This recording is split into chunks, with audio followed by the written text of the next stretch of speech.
In this podcast, we're going to be speaking to a guy that's got a bespoke kitchen company. He's selling kitchens for £70,000 and up. But he's struggling to pay himself more than just a good living. In his own words, he's got a good job. So many business owners just have a good job. They're not paying themselves for the risk they're putting out into the economy. And I want that to change. So we're going to have a discussion how we can turn this into a super business that actually pays him what he's worth. Take a watch. Hello, gang. Hello, campers. Welcome back to Business Broadcast. You all right, JB? Yeah, I've just had so many of your rubbish jokes thrown at me in quick succession. What rubbish jokes? I'm not even going to tell everyone. I'm not even going to make everyone else suffer. I'll suffer so you don't have to, listener. My PT told me that joke. I think I've got to tell it to people now. Go on. So I split up with my girlfriend. So I went on a dating site and I decided, well, I'll go out with this girl that works at a zoo. Met up with her. She was nice. She's a keeper. That's the joke. Anyway, but I obviously know Jim's family, and he's like, yeah, you know, me and Nat's a split up. And I was like, what? Yeah. And then he's just all for one crap pun. Yeah, there you go. Those of you that are regulars to the Business Broadcast, this is a statement of our personality, but usually we don't do enough jokes like that. No. We actually really try and grow people's businesses. And that's what we're going to do today. And there's a few crap jokes. Yeah, and there's a few crap jokes. Brandon Collins, a fellow Essex man. There's a lot of Essex people that come on this show, isn't there? All the best people are from Essex. That's true. You want to be from Essex, but you're not. I don't. You spend more time in Essex than you actually... I do, to be fair. Yeah, more time in Essex than Kent. So there you go. Tell us a bit about business, Chebbies. So yeah, £100,000 a month. Crabtree and Hargreaves is the company. They do beautiful bespoke kitchens. Yes. Please, if you're listening, go and check out their website. It's amazing. It's absolutely amazing. Should we just give that though? That's actually says Crabtree and Hargreaves.com. Yeah, beautiful. Is a place you can go and find them. Trading for 6+ years, well, 13 years. He's been doing it. He's actually in the trade since 17. He's been running this company for 13 years. Estimated monthly revenue fluctuates between 40 and 100K. Does he have team members? Yes. If so, how many? He's got 6 of them. And he's got some challenges in the business, because this is what this podcast is all about, helping business owners with their challenges. Challenge 1, bringing staff through who have a passion and drive to see the vision and want to learn. Challenge 2, consistent financial stability, building the business bigger but not too big that it loses the personal touch. And challenge number 3, using the business to initially fund a longer passive income for an exit or stepping back from the business. I think that point needs a lot of clarity, doesn't it? Where do you want to be in 1 year's time? More consistent work, be able to look to start making investments. What does a business look like when it's finished? The only place that people look to when considering high-end interiors, fit out or high residences. I think you're going to go, well, that's not actually an end, is it? That's just like a mission, vision statement. So that needs a bit of work on as well. Does he make the profit that he wants to make? If so, what is it? No, he'd ideally like to net between 150 and 200K per year. What does he do day to day in the business? I hear you cry. He deals with clients. He does designs. He does site visits. He does some admin, overseeing installations, firefighting, in brackets, sorting issues, and he does manufacturing. Now, he's a busy guy doing a lot of stuff. And he sounds like, he told us in the pre-chat that one of his biggest challenges is staffing and dealing with people and communications. Because he said, in his own words, you know, I'm a tradesman. I started off as a tradesman, but because of the business growing, it's now, you know, requires a different level of skill set than potentially he has got. Do you think? I think that happens to a lot of like trade-based businesses. Yeah, I think the reason is trades businesses at this level don't want to invest in the right people because they'll be earning more than them, which can frustrate them. Mm-hmm. There isn't enough turnover to afford the right management. And I think they are subconsciously worried about where the next job's going to come from, so they don't want to invest too much in overhead, which happens to lots of business owners. Yeah. I also think in trades, it's quite... I worked on building sites when I was a kid, like 17, and you get a certain type of mentality on a building site. You know, if you said to someone, "Do you want to do some CPD? You know, continued professional development? Should we do some? You know, tell what we're going to do, guys. We're not going to start 7:30 in the morning. We'll start an hour later, but we're going to work on our vision statement."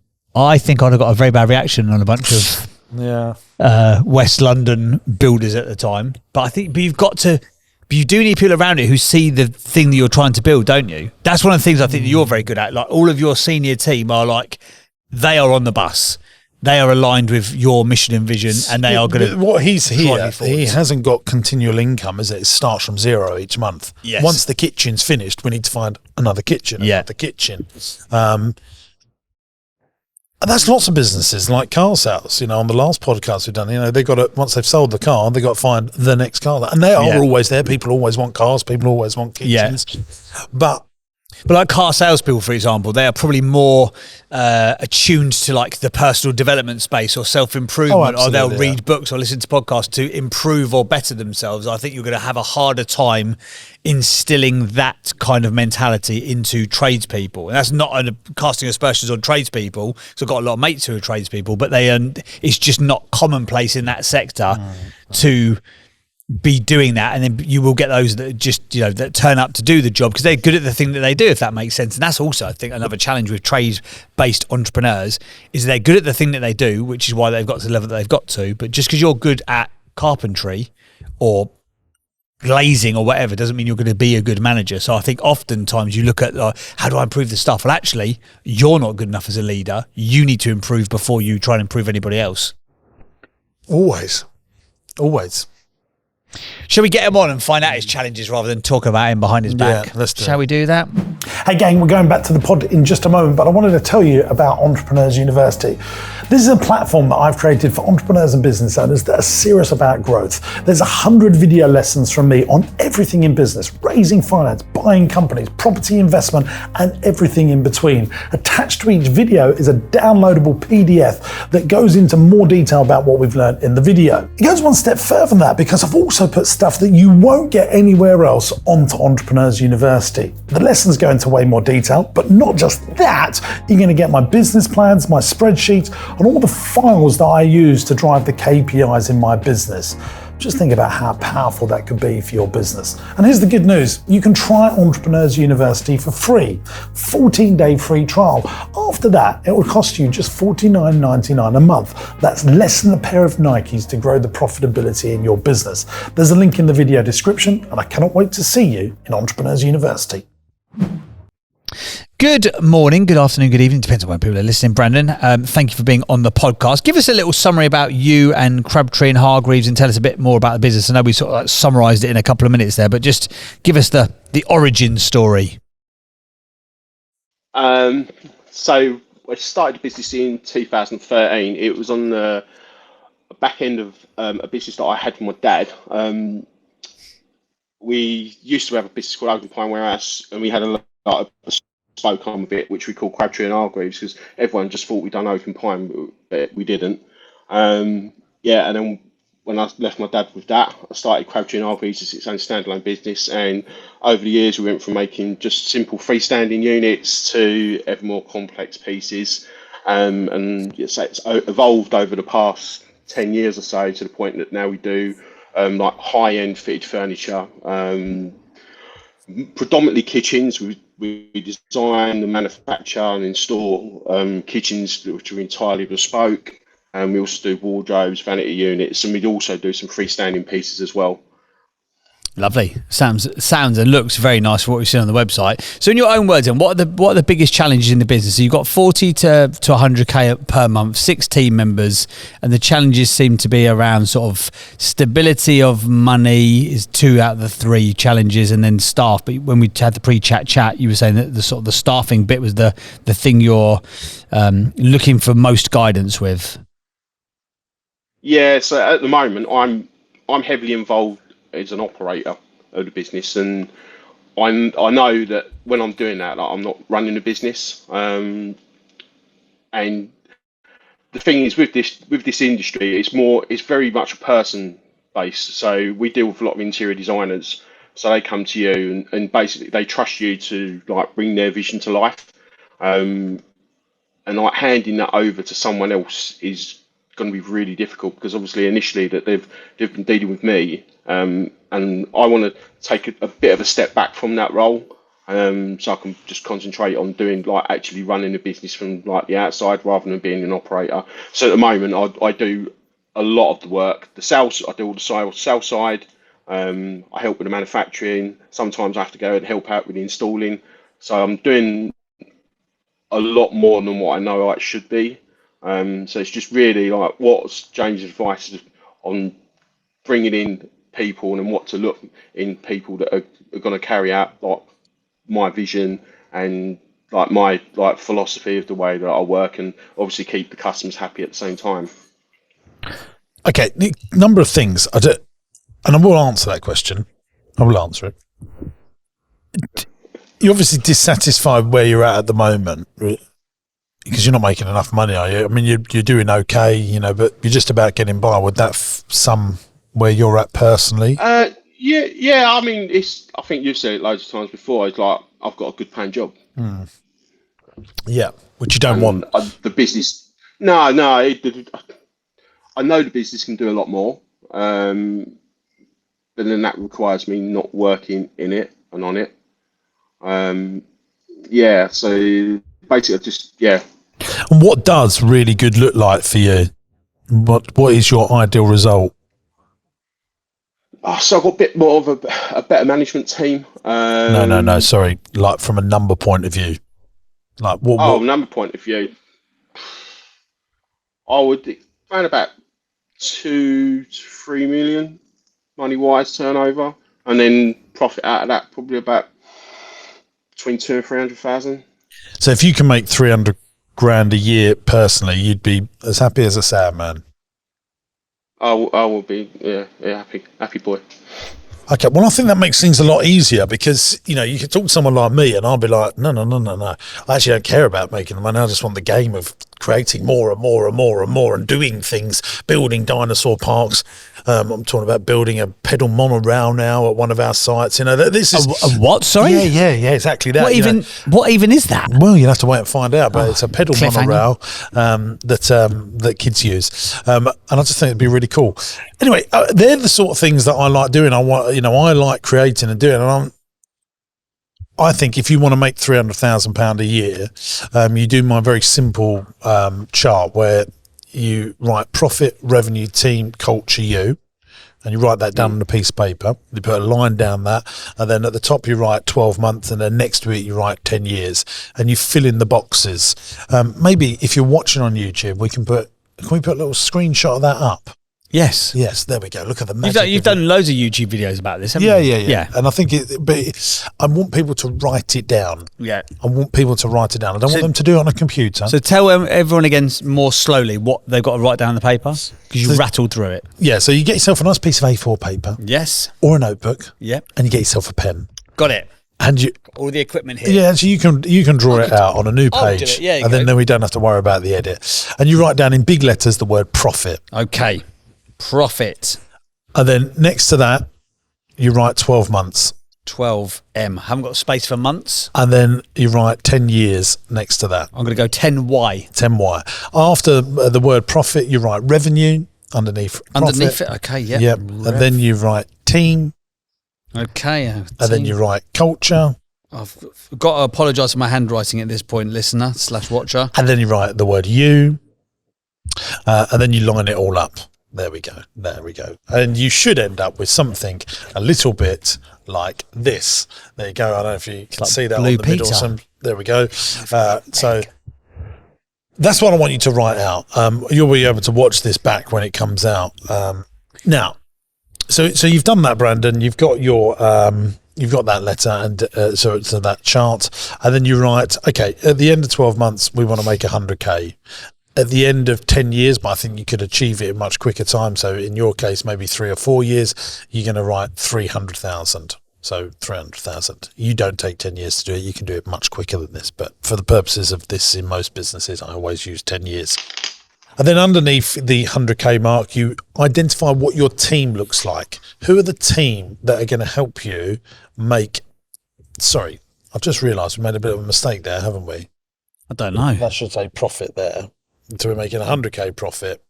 What revenue are we going to bring in? Oh, I see. Sorry, it's because I didn't draw it out. I trusted you.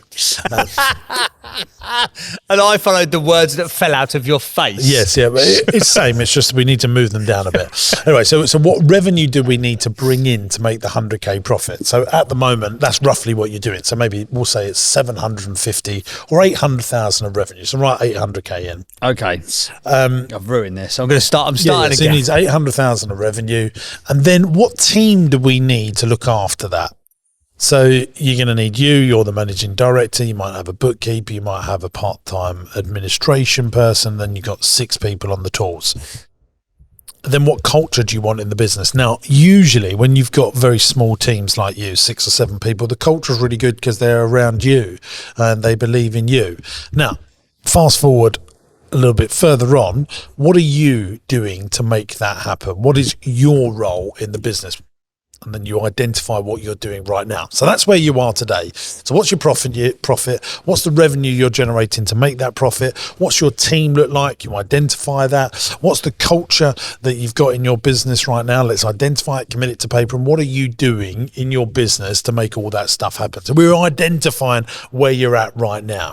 So for Brandon, for someone like Brandon who's got like a trade-based business, what are they putting down in terms of like team? Are they just writing down the number of people? Are they looking at the next person to get them from really here we're identifying where he's at now and where he wants to be in 12 months time. Yeah. So I think he needs to do both. This is where I'm at right now, but in 12 months time, I want to because you're really paying yourself 60K a year. So if you can get it to 100K a year in 12 months time, I think that would be quite a good achievement. And what does the team look like that's going to help me? So it'd be like 6 on the tools, a bookkeeper and part-time ops person. But at the moment, he is all of that. Yes. But in a year's time, he wants to get one other good person in. So by the end of the year, I think a big, yeehaw moment for you would be to have someone helping you run the business so that you can go and grow the business. Yeah. That would be the first stage. That's what I'd like to see you achieve out of 12 months. And then you write down the culture, like we do the best possible job that we can. And, we don't have any bitchiness. We really look after the client. We do 10% more. We know the difference between good and great. So your core values that make up the company. Yeah. Cool. But the thing is, everyone knows it when it's a small business, but it's always worth writing it down. When you get to the next stage and it gets a bit bigger and you're not directly managing everyone, that's when it becomes more difficult. And then lastly, what are you doing to sharpen your saw?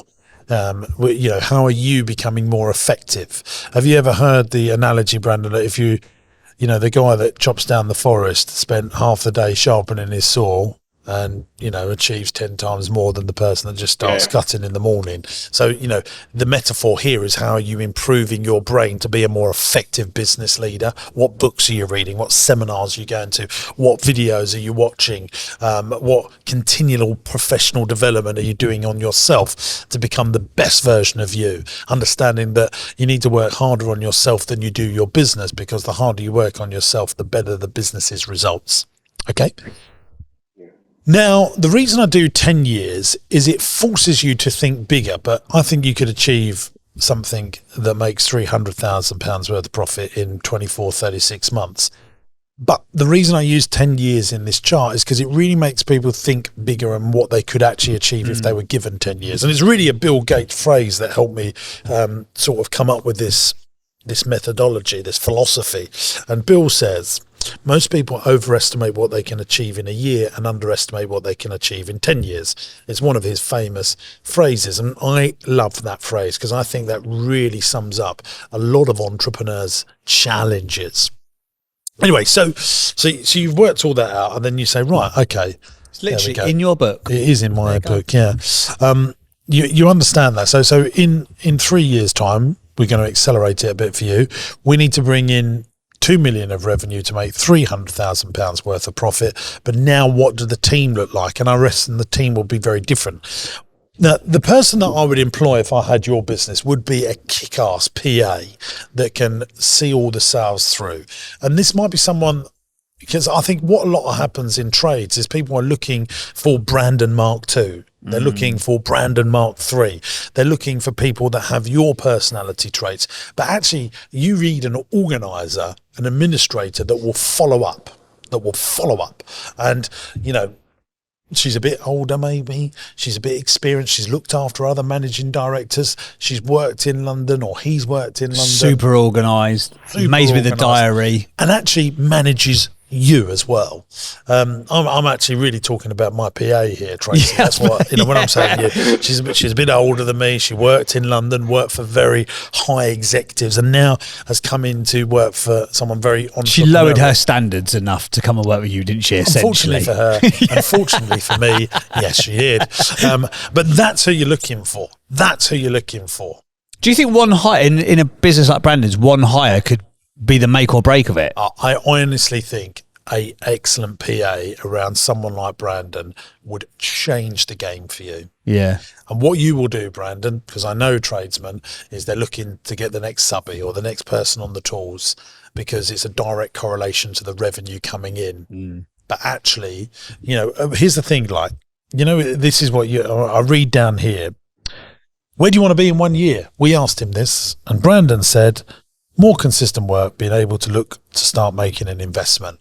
The investment you need to make is in a PA that will give you another 30, 40 hours a week to do more effective stuff. And your business will get very quickly to where you need it get it to. Yeah, because that is one of my biggest things is for me finding the time. Because I do have another vision for another business that I would like to work on, but where I'm so consumed in this business, it's just difficult to find the time to do that. You're not allowed to start another business until you make 300,000 profit in this one. Yeah. Don't even do it. Put that out of your mind. In 2 years' time, you can start another one if that's what you believe and that's what you really want to do. Once this one's making 300,000 and paying you £300,000 into your personal bank account. Yeah, because that is like the better goal for me. Yeah, absolutely. The reason why entrepreneurs start to look at other businesses is because they're not completely satisfied with the one they've got. And it's not making it so there's a reward-based system inside their soul that says, let's start something else. And you haven't finished the first thing. Well, it would be something that actually ties into what we do already. Well, that's better. Go on, give me some juicy stuff. So basically, we use about 5 years ago, I bought what's called a CNC machine. Yeah. So basically, computer. Yeah, they're amazing. One of the biggest steps forward, I think, any business like what I do can do is just invest in one of them. I mean, at the time, probably couldn't have afforded it, but we needed it, made the jump, got it, and it's pushed us on. And we've done so much work with it. I mean, during COVID, one of the biggest things we was cutting plastic screens for Jubilee Line and London Underground, things like that, just so you can always got that extra avenue of doing work that you wouldn't normally otherwise do. So the other part of the business I have in mind is creating a website where, just say someone wants something cut to size, like a bookcase or an alcove unit, they could just go onto a website, build it as if they would, like if I was doing it with software, and a couple of days, week later, package turns up and it's their bespoke bookcase, which is self-assembly to a point. So I think but that's not really a new business. That's just another revenue stream to what you're already doing, isn't it? Yeah, but it wouldn't be under the Crabtree and Hargreaves because obviously we're pushing. Yeah, but don't worry about that. That's just noise. You call it C and H, whatever. That's not. You're not like going to start a fish and chip shop, are you? No. No, you're just doing more carpentry under a sub-brand. Look, what I don't want to do is get more noise, because I think, and what you should look at is, if we get another £1 million worth of kitchens, is that going to make us more money? And I don't want loads of time and effort going into that, trying to get customers that are spending £100, £200 with you, or £300, whatever it is, at the detriment to the person that's going to spend 80 grand on a new kitchen. And that's what you must remember.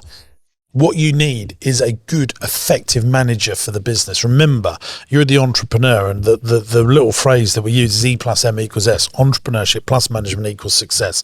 You need to bring in a manager that's going to manage the subbies, manage the day-to-day of the business, and that is an effective admin person that should be a full-time PA that sits next to you, that takes over everything, so that you just go out there and get more business in. And you'd have it so quickly that it's the best investment that you can make. What say you? Yeah, Yeah, I do agree with that because it's. And the other thing is, don't recruit family. Don't make your daughter your PA. You know, have someone that's a little professional PA. Yeah, a professional PA. You know, and that's what. Could you do what you do without Trace? Not now, no. No. And I put it off because I didn't want that other cost. Yeah. I put it off for too long. I think. So who did you have before? Did you have someone who was like a PA? Just that, like, shared within the office. Right. But now Trace is just on your stuff. For my stuff, yeah. And what, in terms of how fast was the impact of bringing her in? Oh no, it took a bit of time actually. It took a bit of time. You have to trust them, don't you? How long did it take, do you think? 3 weeks. Really? It was that long? No, quite quick. But managing your diary and never having to worry about your diary, never having to log into the bank, not having to go and get your lunch, book your holidays, book travel, all of that time you get back to go back into the business. Yeah. But do you, and with the whole onboarding and getting that person up and running, is it a case of them getting to the place where you need them to be, or is it you relinquishing control? Yeah, relinquishing control is, I think, a big part of it. Yeah. But, you know, like, not many people go, oh, well, log into the bank. You know, what if they steal all your money? Well, you take them to court and you get them banged up, don't you? Like, come on. Yeah. Like, do you really think highly effective people are doing all this stuff? The game is get much more time back to do more effective stuff. Yeah. So where do you find someone like a Trace? Oh, we got Tracy actually for a recruitment agent. I actually think. Did you? Recruiting for a PA is easier than most people think. But what they do is, you know, they usually say, oh, we'll get a PA and it's a family member or it's a friend. Like, you know, they can become friends and people that you love after they've worked for you, but you want them to come in to do the job. Yeah. And then want them to have experience of working for other very busy people. Mm. Sounds like, you know, you're one big recruit that you need then, by the sounds of it, Brandon. And because that PA can manage, like, the subbies. Like, if you're managing those 6 subbies, you get that PA to do it all for you. So they're PA/manager. So because Tracy manages all, like, your residential property stuff, doesn't she? But also, like, you know, if I've got an admin thing that comes in that's just a brain drain, I don't know, like a council tax thing comes in on one of our properties. I used to have to do that, and like that could be an hour and a half, like, to dispute it, or the utility bills come in and you got to ring round 6 people to get the best price. But I don't do any of that stuff anymore. Mm. And how long has Trace been in the business with you for? 5 years, I think now. Oh, really? So you were in it for a long while without 6 years, like that? maybe. Really? Yeah, I mean, I used to have people doing other jobs. Like Jenky used to do a lot of my stuff for me. Right. You know, and it's just better. Better to have that person who's just solely focused on that. Yeah. What people do is they won't go, oh, I don't want them to arrange to get my car cleaned or my car insurance. You know, I can still not. No, I don't even log into my personal bank account. She does it all. Yeah. I don't have to think about that stuff, so I can focus on doing better stuff that's actually going to grow my business. Yeah. And that's what I want for you, Brandon. That's what I want for you. So would you say someone who's got a industry, like, experience in this industry, or from any, or just someone who's just a good PA? No, the person that can deal with stuff. No, Tracy was not a PA for another bloke that used to be a clown that makes ice cream. That's a niche. Owns a lot of industrial property, that owns a zoo, owns a farm park and 10 indoor play centres. No, she absolutely wasn't. She worked for someone that I think was a commercial property lawyer or something like that. Oh, okay. She used to work for Lambert Smith Hampton. She was a PA to the senior people at LSH. Very different. Yeah. To the clown figure that is James Sinclair. Do you think then, is it actually, because we've talked about this previously on the podcast, there's a benefit to recruiting out of industry? Should this person not come in with trade experience? Sometimes, like, if you're recruiting a chef, I think it helps very much that they know how to cook. Yeah. And if you're recruiting, if you've got an Indian restaurant, you want that chef to know how to cook Indian food. Yeah, you get where this is going. I do. Now. Yeah, I like it. But I think for PAs and accountants and people in HR, I don't think. I mean, it helps if they've got an angle on the understanding industry. At least. Yeah, of course it does. But I don't think that's essential. No. But operations people, maybe that is essential. Mm. But the thing is, what you're trying to do, Brandon, is you just And if you get it wrong, you recruit a different PA. You know, like, you're not going to make every hire correct, you know, and you just have to make some mistakes and get going. But I absolutely believe if I had your business, the first thing I would do is not worry about investing in a property. And I'm a man that loves investing in property. I'll be worried about, I need to create more time to be more effective for my business so that it becomes more profitable, so that I can do commercial property or property investment with absolute ease, which you can if you start making 300 grand a year profit. And I think the first stage of doing that is getting Brandon more time. And how does Brandon get more time? Is a recruit a PA. And that PA is not friend or family or your daughter. It is someone that is going to be quite strict with you and tell you what to do. Yeah, because my time is that's the biggest issue. I know it is. It's always the biggest issue for people that work in trades. Isn't it mad when you think about it? It's everyone's time is their biggest issue, whether you are consciously aware of it or not. Yet it's the thing that you do last. Even you were probably running a 20 million quid company, had 500, 600, 700 staff. Yeah, it's a folly, isn't it? Stupid. And you, that one person who could be the unlock to everything, you wait 15 years to pull the trigger. I think because people think it's a bit showy offy as well, don't they? I think there is a little bit of that, maybe 10-20% of that. Yeah. Or 10-20% is it the cost? Then are they you actually going to help? You had a PA at 16, didn't you? I had an admin person, but never one solely looking after me. So I've always had it. I've had these people helping me get more time, but not a sole one person. Right, okay. So they'd always be doing a bit for me and a bit for other parts of the business. Gotcha. And that did work. So I suppose I did have it, but I didn't have.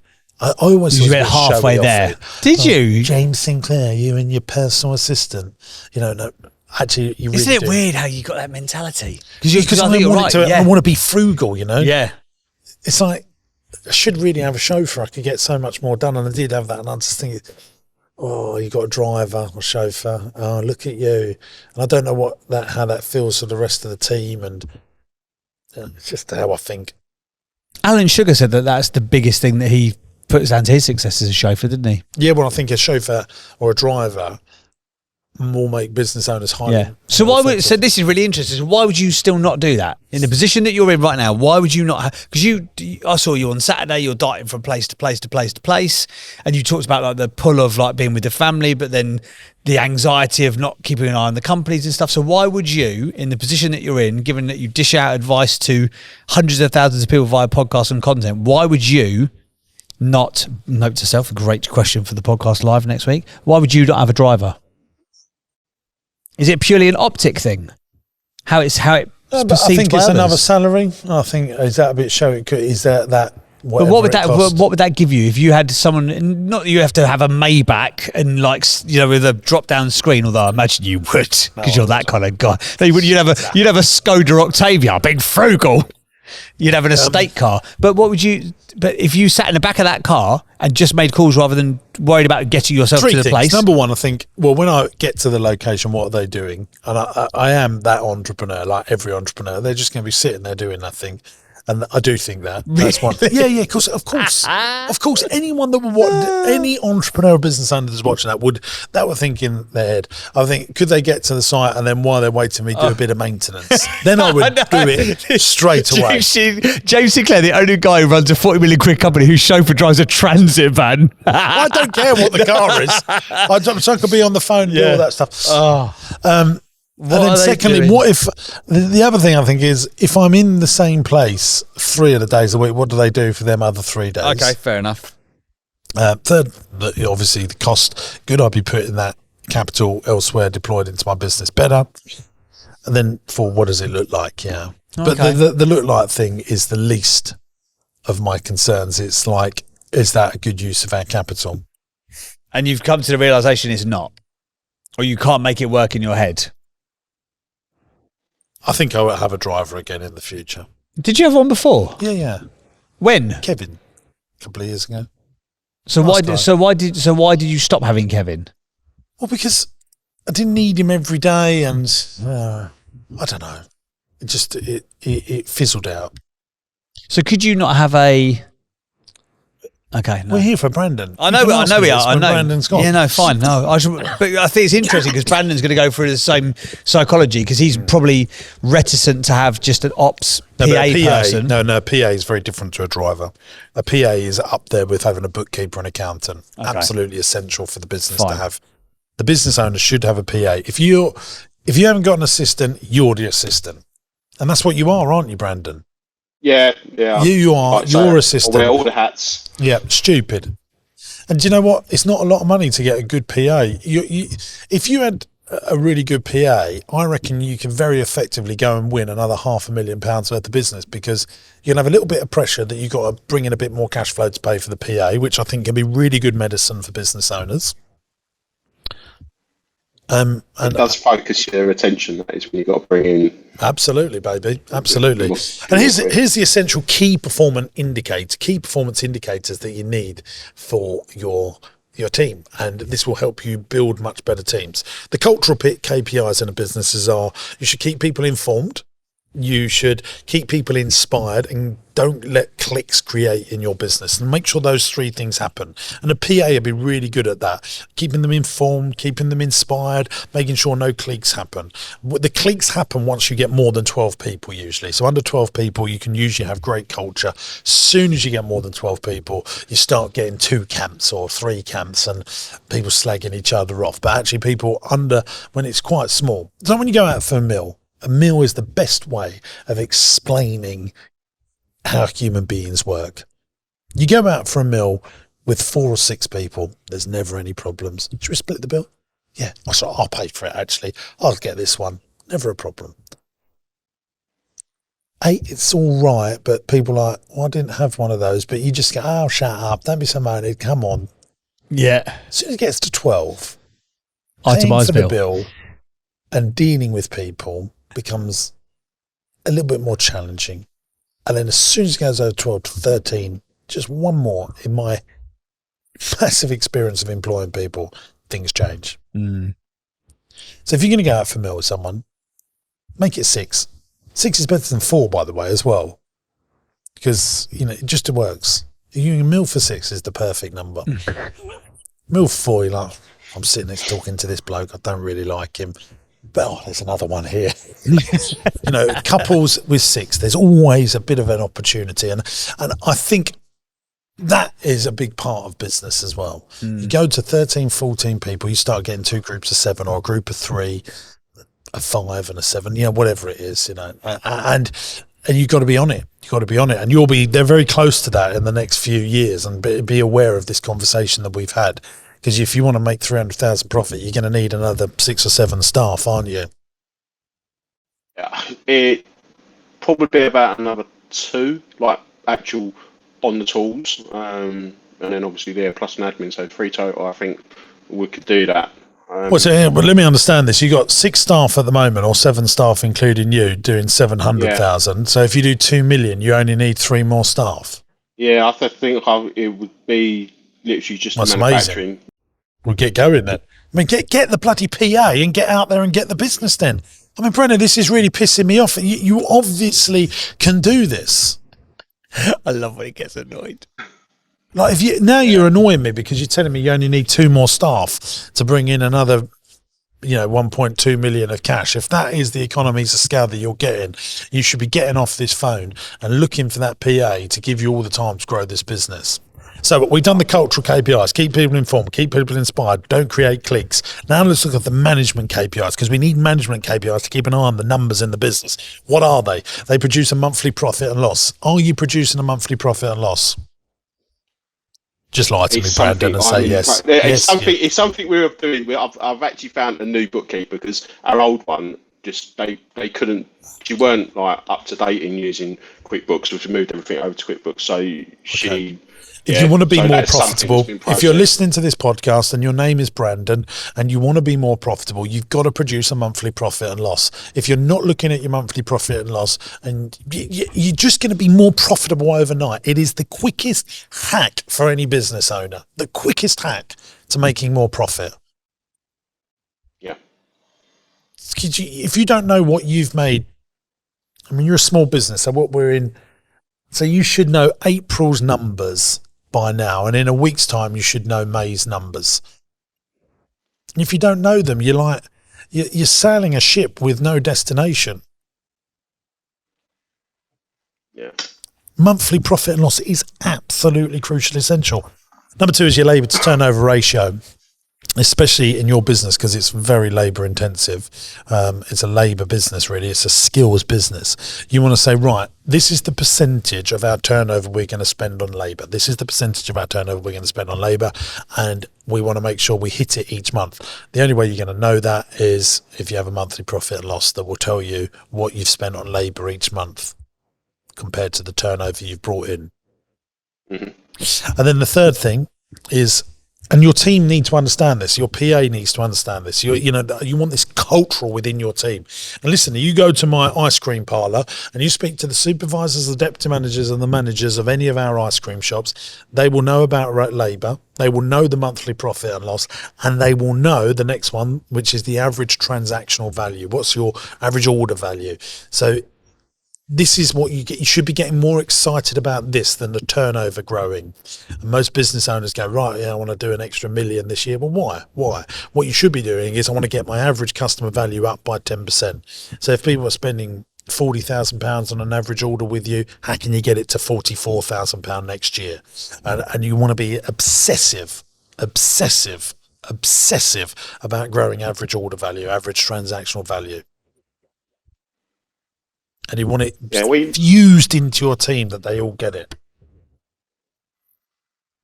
So that's something that the rest of the team don't really know. No, that's because you keep it a secret. But I'll tell you why they don't know it. It's because you also don't know it. You don't know your monthly profit and loss. So how can they know if you don't know? What you know is what your accountant tells you at the year end. Like, you know that you've made XY profit because your accountant's told you it, yeah? Yeah. You will only become an effective business owner that makes £300,000 a year when you get into the habit of telling your accountant how profitable you are, and your accountant tells you how tax efficient he's going to make that for you. Mm-hmm. That is the big change that I see from top-level entrepreneurs. Top-level entrepreneurs know their profit and they tell their accountant, and their accountant becomes the tax-efficient person for them. Okay. So how do you get to where you want to get to? It's working harder on yourself, mate. Like more podcasts, more books, more seminars. How many seminars have you been to since you've been a business owner? None, to be honest with you. Yeah. Oh, do you know what? I saw my PT posted something. I actually put it on my stories. Did you see me put this on? I just love this. It really sums up human beings. Brandon, you're lovely, by the way. I'm just, healthy food shop, £100. That's too expensive. A dinner date, £100. That's reasonable. Do you see where we're going with this? Yeah. Month's supplements, £100. Oh, I can't afford that. Now out drinking, £100. That's a weekly occurrence. Personal growth seminar, £280. Crazy chat. Gucci belt, £280. I need to have that. Start a business, £1,000. I can't justify that. An iPhone XR, £1,000. That's a necessity. 60 minutes at the gym. I wish I had time. 60 minutes watching Netflix. Time flies. Watch another one. I think... So true, isn't it? It's weird that people that come to my seminars or that just go to seminars, they're already... Usually the people that come to my stuff, they're already people well on their way. They're not starty-up people. They're people that... No. I saw that at Business Masterclass last year. I think the average company was doing at least £1 million and had 10 staff. You just don't get that ordinarily in seminars. But I think, again, for trade-based businesses, it's just not the done thing. Or where do you go, or what events do you go to? The most that people will go and invest in an event will be a BNI or a 4N, which, with respect, you're not going to learn anything there. You need to go with the sole purpose of learning, and you need to go to a place that is going to positively enforce you to put your phone down, to turn your laptop off, to tell everyone that you're out of office for 2 days and work on it, not in it. Yeah, or on yourself. Yeah. Do you know the other thing as well, JB? And Brendan, I really noticed this as well. Successful entrepreneurs still read. Yeah. Like, forget going to seminars, just actually read and listen to podcasts and do stuff, and not like that proactively find time to make themselves smarter. I love telling a good friend of mine owns a theme park, and I talk about him quite often on the podcast. Philip is a very smart guy, and every time I go and see him, you know, I'm usually going there to try and get some wisdom from him. I'm always amazed how much this man still asks me, still wants to learn, still wants to be a sponge at nearly 70 years old, trying to gather up little golden nuggets that he can invest into his business. And that's why he's still super smart. Smart and curious and teachable as one of the... Brendan, how do you... Listen, all the property stuff that you want to do, invest in investment properties, get the business, you know, cooking on all cylinders, and then you can really do property in the way you really want to do it. I mean, basically, the property thing would just be literally finding a base for the business to run from. Good man. Good man. Because but you live in Essex and they don't exist. Is that what you're going to tell me? Well, that's. I mean, the warehouse that we've got at the moment, someone else bought that a couple of years ago, and literally within the space of 12 months, they doubled the rent. Yeah. And I know that next rent review is coming up in the next couple of years. And, you know, that's going to go up again, maybe 10%, maybe a bit more. So it's just like, why give someone the money for a rent when you can spend that on a mortgage? So that's what I'm looking to do with that. And then also that feeds back into paying for a pension. So if it's long term, so I do decide to retire, don't continue the business, I'll always have that asset that's paying me a pension. Yep, absolutely. I couldn't agree more with that philosophy. But to get the property, like if you got bigger, I mean, start looking for them. If it comes along and you've been going 13 years, it'd be very easy to get the mortgage for that. Right. What about, have you looked at potentially doing a retail space that's got loads of space at the back that has a yard and stuff? We had a retail shop, well, we've had a few retail shops over the years, and they're just so hit and miss. We had a unit down at Battlesbridge Antique Centre for a good few years, and that was just so hit and miss. And your staffing it was always like getting an issue because during the week, say, you wouldn't have a lot of people in there. The weekend would be really busy, but then you get people just not turn up or phoning sick, and then it was either me or my dad that was covering it. So like the weekend that you might have had booked off, you'd have to I've got to go in. Because part of the terms of the lease was that it had to be staffed on the weekend. So I think down at the workshop, we're converting the space that's actually going to be in the office. So we're going to convert that into a small showroom. Because at the moment, if you do get a PA that, you know, and the office is the showroom, you know, Monday to Friday, you're covered, aren't you then? Yeah. I think just having that space where people can actually see what we do. So I would say 90% of our business is recommendation. And then we also, because of the interior designers that we deal with, their customer is got the trust that the interior designer trusts us to deliver the quality that they deserve. Yeah, for sure. So in that respect, that's why the retail space has not been much of a concern, because you're kind of getting that one return customer. No, but you have, look, if you can do another £1 million or 1.2 million of turnover to get where you want to get to, we haven't really, you know, we're coming to time now, but how can what are you doing for customer acquisition and getting leads? And, you know, can these interior designers give you another 1.2 million of work? Is there capacity? That is the thing that that's why I need to basically have more time to get more leads. Well, that's right. So that's going as far as it can go.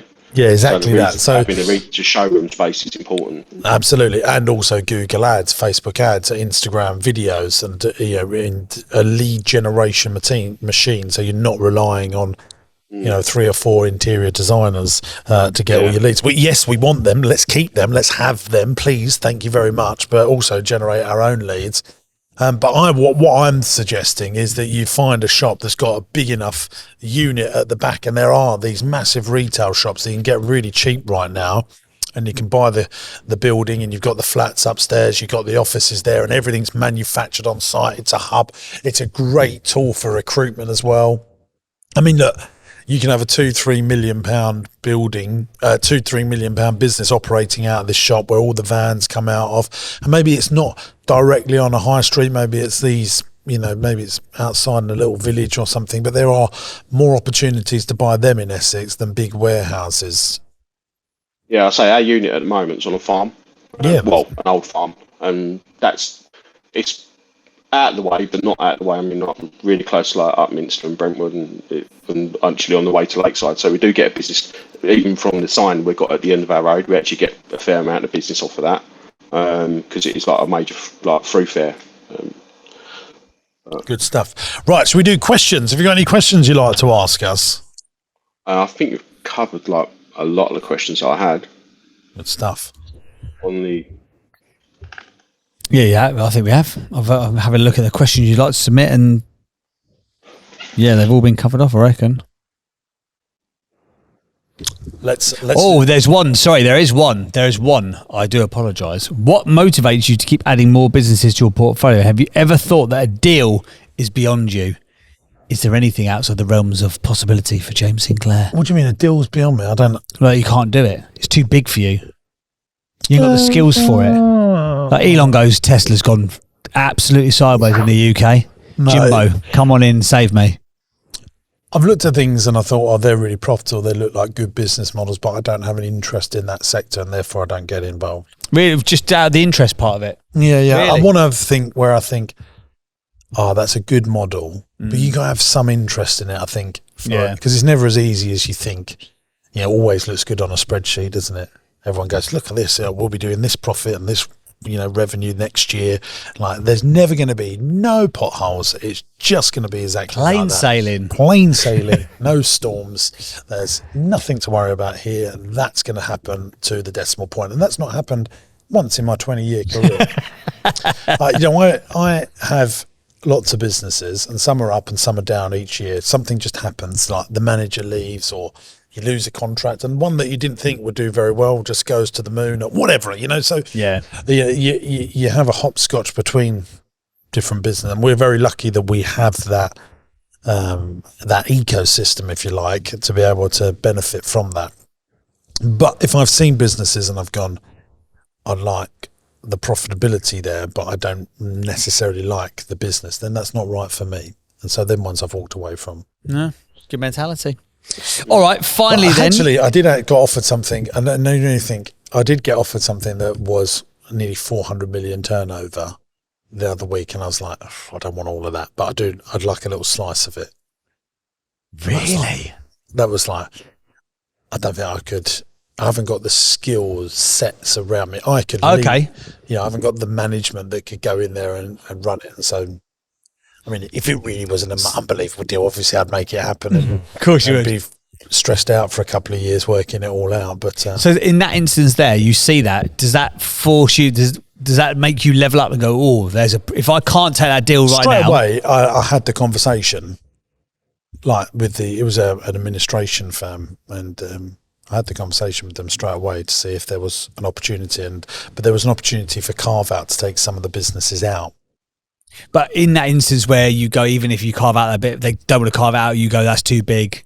The bit that you can't do is that you haven't got the capacity or the skill set or the management. Do you then start to work on that straight away? I wasn't that interested in those parts. So if it was a £400 million holiday park chain, I would be very interested in that. Right, and so I probably would have found a way to do it. But I think that is where I've got to be interested in it, first of all. No, I think that makes sense. Good stuff.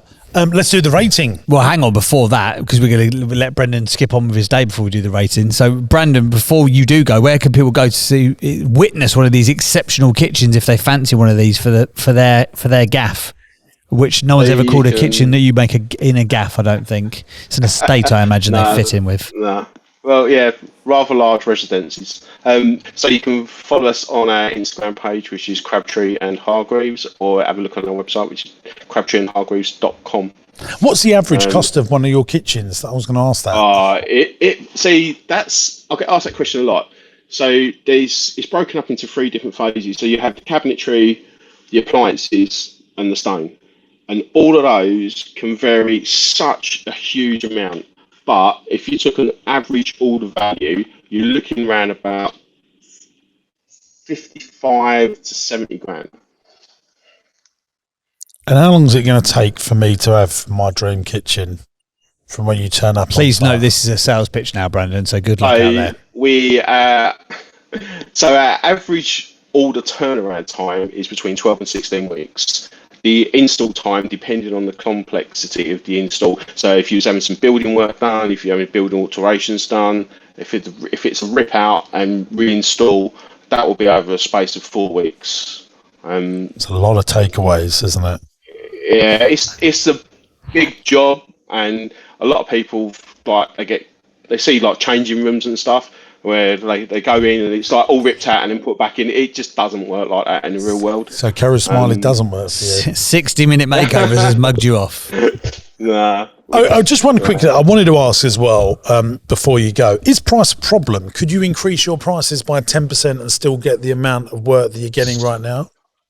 So that has been a thing that we've done over the years. I mean, it's just more to the fact that when you first start out, you see like some of the bigger brands that are out there that do in our same space. They actually do exactly the same as what we do, and you get bits like intimidated by charging that kind of money. But then you realise what the competition charges, and then what you do, and when you find out it's the exact same thing, you do incrementally have to increase your costs.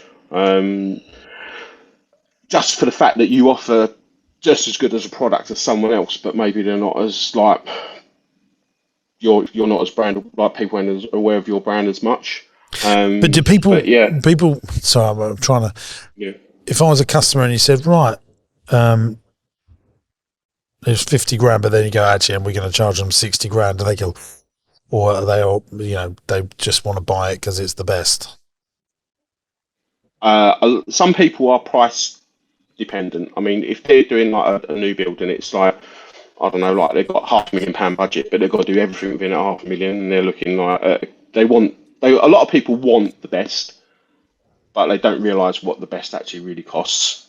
And there is so much time involved, and like we put a lot of time and a lot of effort in creating one of our kitchens, and that comes at cost. So it's a really hard question.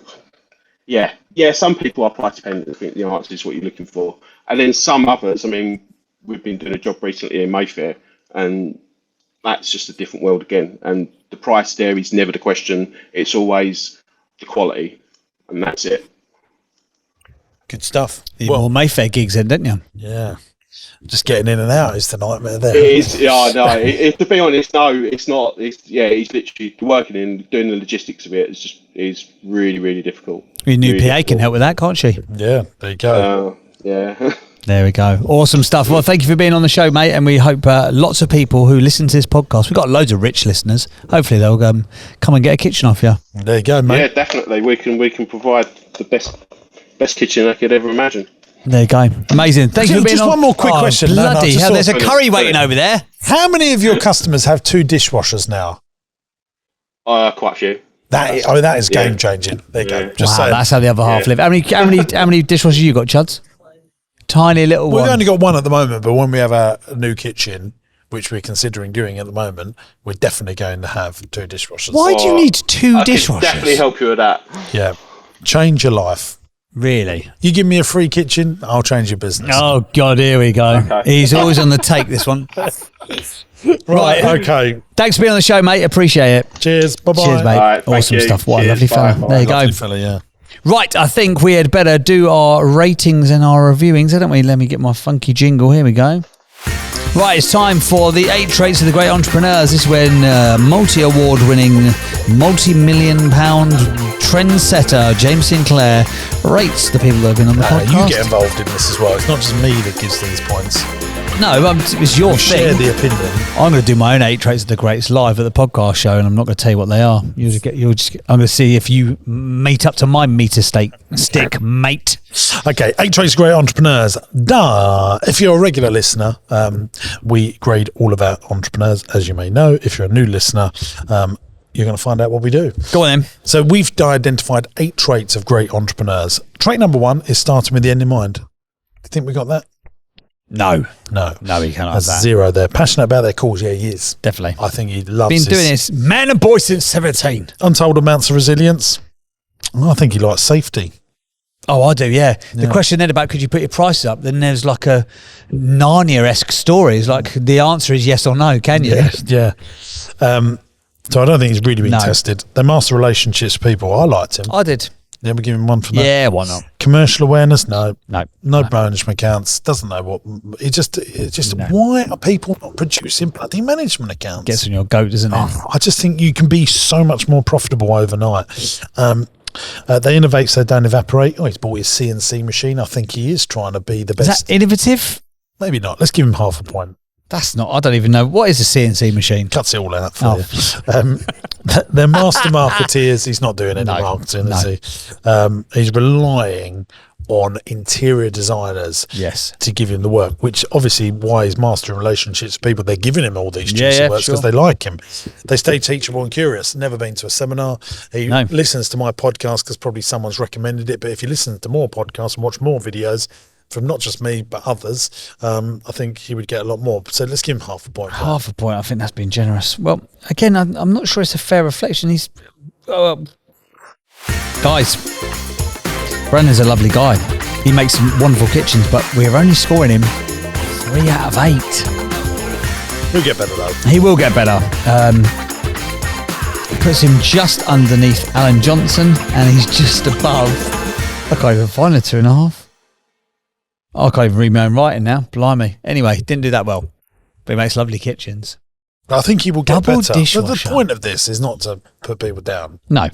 Would you, mate, if you had 2 dishwashers in your house, Oh, you would God, he's ring off me up again. a week later and go, just change the game. It wouldn't. I would just empty the dishwasher and then reload it. How much plate? You've only got a family of 4. You never have to empty the dishwasher. Would you have I get. No, I see it now because probably in your house, I imagine that everything comes like courses. Shut up. So, naturally, are we having caviar, darling, before we start the steak course? Yeah, and where is one putting the amuse-bouche? Well, the amuse-bouche pots, of course. Where are they? In the second dishwasher, darling. Oh, of course. Shut up. No, my PA's got 2 dishwashers. That's where I've got the idea from. Oh, so it's one-upmanship. No, she told me she's got 2 dishwashers and it's changed the game. Yeah, but she's probably got like 15 animals. She probably chucks one that's got like dog bowls and that in it. You're filling one up and living out the other. So you've always, and anyone that's got a family, you're just not, it really does make a difference. Okay. You can let us know. Do you know what they're calling me? Double Sinclair, double 2 dishwasher Jim. They're calling you a lot of things, but they're not calling you that. Right, should we get out of here? To the next one? See you later, guys. Bye. Thanks for watching today, gang. I hope you enjoyed the show. Now, look, we're looking for some great businesses to come on the podcast. If you've got challenges, but you're desperate to grow your business and you can't necessarily work out how to do it on your own, you'll be a perfect candidate to come here on the podcast. It's absolutely free to come on the show. Go to my website, jamessinclair.net, and there's a podcast button. Click on the podcast button, fill in the application form, and we'll do our very best to get you on the show and try and grow your business. If you're loving the podcast, make sure you subscribe to the channel by clicking here. And why not give this one a watch? I think you'll like it.